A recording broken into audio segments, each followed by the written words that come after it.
手袋を買いに、新見南吉。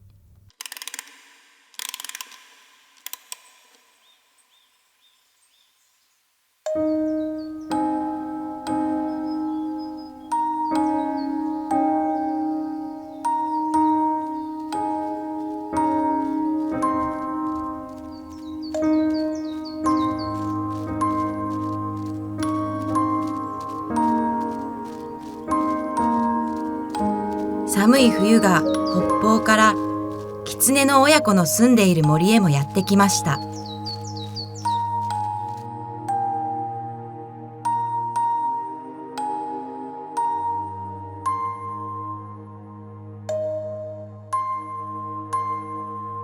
ある朝、洞穴から子供の狐が出ようとしましたが、あっと叫んで、目を押さえながら母さん狐のところへ転げてきました。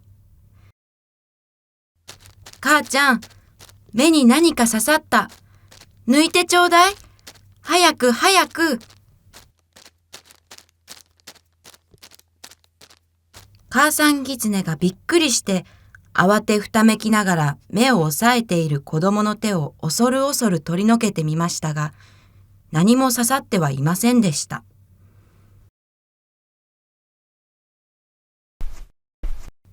母さん狐は洞穴の入り口から外へ出て初めて訳がわかりました。昨夜のうちに真っ白な雪がどっさり降ったのです。その雪の上からお日様がキラキラと照らしていたので、雪は眩しいほど反射していたのです。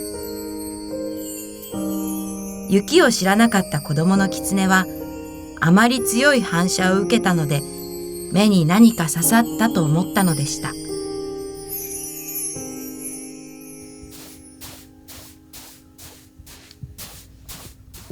子供の狐は遊びに行きました。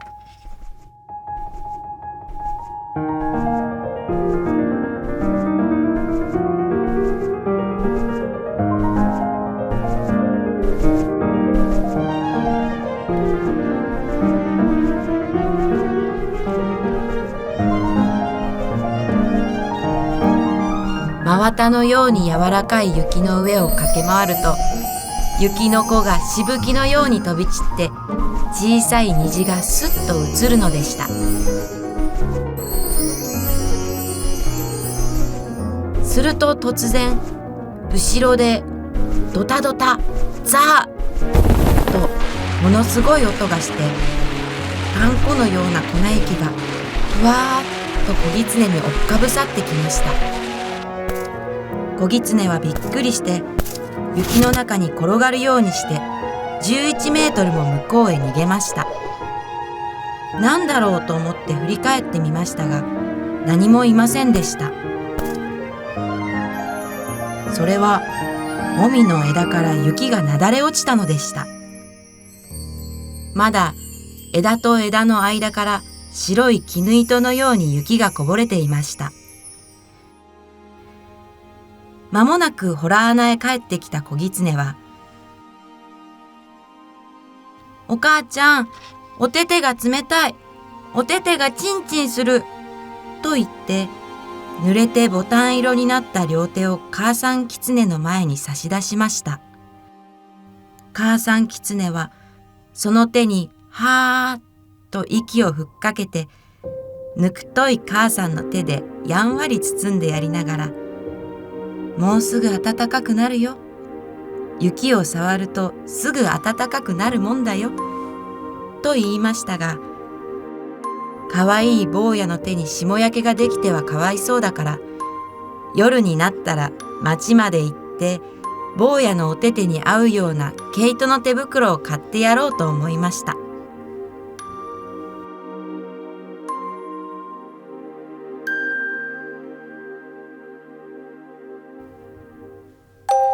暗い暗い夜が風呂敷のような影を広げて野原や森を包みにやってきましたが、雪はあまり白いので包んでも包んでも白く浮かび上がっていました。親子の銀狐は洞穴から出ました。子供の方はお母さんのお腹の下へ入り込んで、そこからまん丸な目をパチパチさせながら、あっちやこっちを見ながら歩いていきました。やがて行く手にぽっつり明かりが一つ見え始めました。それを子供の狐が見つけて、母ちゃん、お星様はあんな低いところにも落ちてるのね、と聞きました。あれはお星様じゃないのよ、と言って、その時、母さん狐の足はすくんでしまいました。あれは町の火なんだよ。その町の火を見たとき、母さん狐は、あるとき町へお友達と出かけて行って、とんだ目にあったことを思い出しました。およしなさいっていうのも聞かないで、お友達の狐がある家のアヒルを盗もうとしたので、お百姓に見つかって散々追いまくられて、命からがら逃げたことでした。母ちゃん、何してんの？早く行こうよ。と子供の狐がお腹の下から言うのでしたが、母さん狐はどうしても足が進まないのでした。そこで仕方がないので、坊やだけを一人で町まで行かせることになりました。坊や、お手手を片方お出し、と母さん狐が言いました。その手を母さん狐はしばらく握っている間に、かわいい人間の子供の手にしてしまいました。坊やの狐はその手を広げたり握ったり、つねってみたり嗅いでみたりしました。なんだか変だな、母ちゃん。これ何？と言って、雪明かりにまたその人間の手に変えられてしまった自分の手をしげしげと見つめました。それは人間の手よ。いいかい、坊や。町へ行ったらね、たくさん人間の家があるからね。まず、表に丸いシャッポの看板のかかっている家を探すんだよ。それが見つかったらね、トントンと戸を叩いて、こんばんはって言うんだよ。そうするとね、中から人間が少し戸を開けるからね、その戸の隙間から、こっちの手、ほら、この人間の手を差し入れてね、この手にちょうどいい手袋をちょうだいって言うんだよ。わかったね。決してこっちのお手手を出しちゃダメよ。と母さん狐は言い聞かせました。どうして？と坊やの狐は聞き返しました。人間はね、相手が狐だとわかると手袋を売ってくれないんだよ。それどころか捕まえて檻の中へ入れちゃうんだよ。人間って本当に怖いものなんだよ。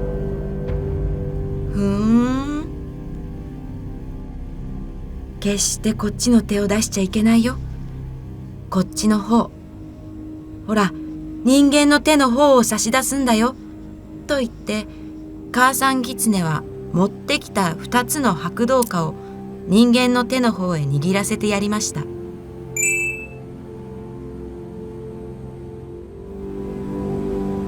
子供の狐は町の火を目当てに雪明かりの野原をよちよちやっていきました。はじめのうちは一つきりだった火が2つになり3つになり、果ては10にも増えました。狐の子供はそれを見て、火には星と同じように赤いのや金いのや青いのがあるんだなと思いました。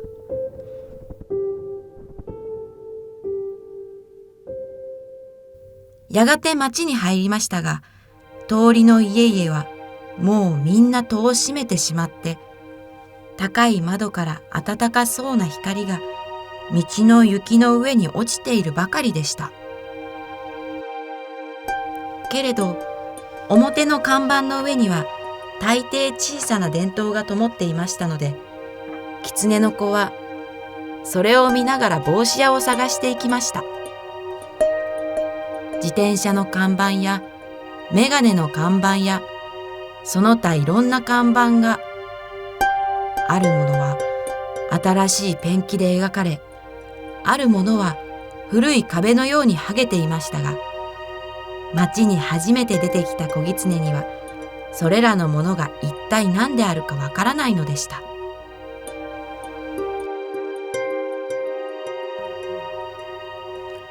とうとう帽子屋が見つかりました。お母さんがみちみちよく教えてくれた黒い大きなシルクハットの帽子の看板が青い電灯に照らされてかかっていました。小狐は教えられた通りトントンと戸を叩きました。こんばんは。すると中では何かコトコト音がしていましたが、やがて戸が一寸ほどごろりと開いて、光の帯が道の白い雪の上に長く伸びました。小狐はその光がまばゆかったので、面食らって間違った方の手をお母様が出しちゃいけないと言ってよく聞かせた方の手を隙間から差し込んでしまいました。このお手手にちょうどいい手袋ください。すると帽子屋さんはおやおやと思いました。狐の手です。狐の手が手袋をくれというのです。これはきっと木の葉で買いに来たんだなと思いました。そこで先にお金をくださいと言いました。小狐は素直に握ってきた白銅貨を2つ帽子屋さんに渡しました。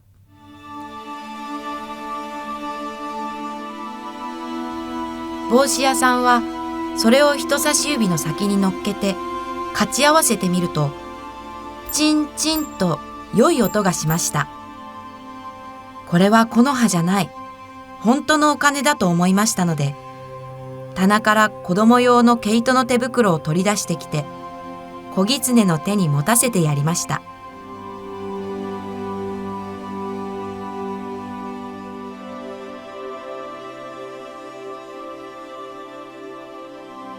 小狐はお礼を言って、また元来た道を帰り始めました。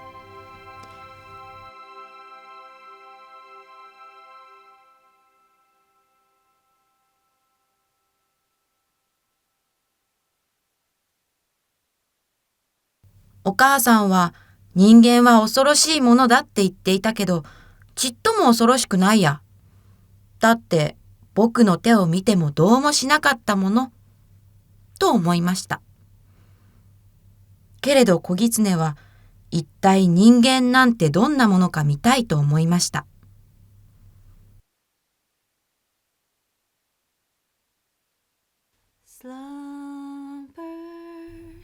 ある窓の下を通りかかると、人間の声がしていました。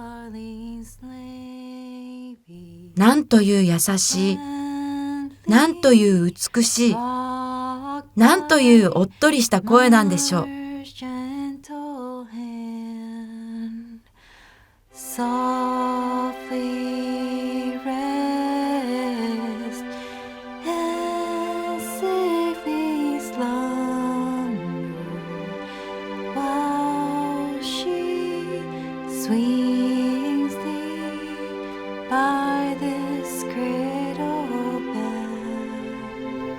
小狐はその歌声はきっと人間のお母さんの声に違いないと思いました。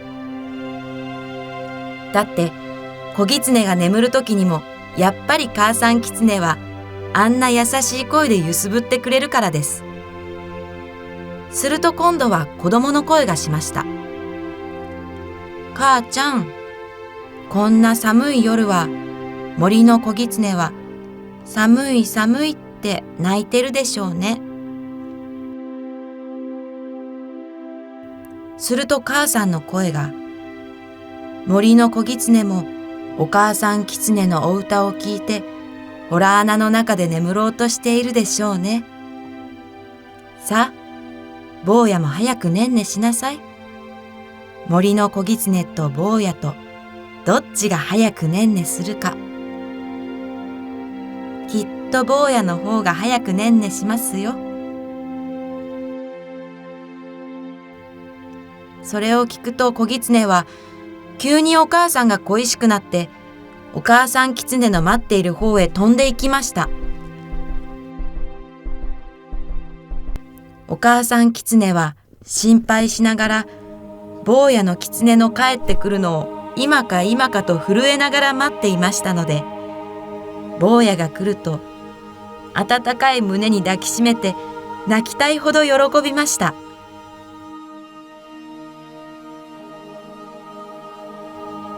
2匹の狐は森の方へ帰っていきました。